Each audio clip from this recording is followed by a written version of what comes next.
Hey there! Are you ready to blast off into another story? I love stories.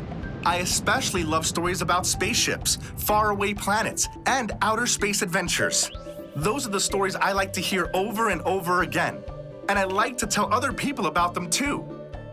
Well, this story is so amazing that I can't wait to tell you about it. If you're ready for the story, count down with me. Let's hear it. 3, 2, 1, blast off!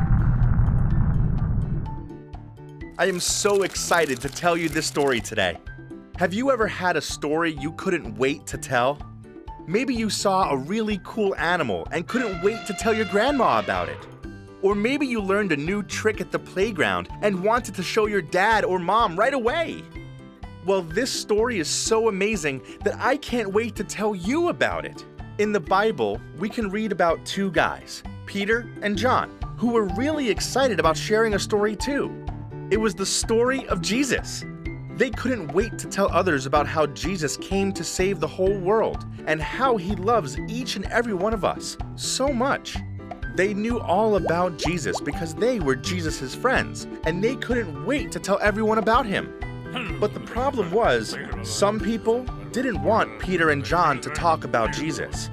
They were the leaders of the city, and they were afraid that people would start listening to Jesus instead of listening to them. So they arrested Peter and John and put them in prison, saying, "Stop telling people about Jesus."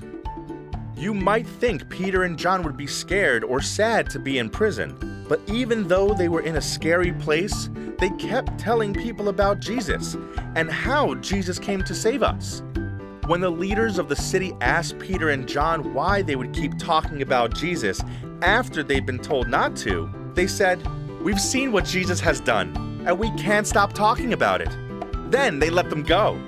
Peter and John wanted to tell everyone about Jesus. That's how excited they were. Just like Peter and John, we can share God's story too.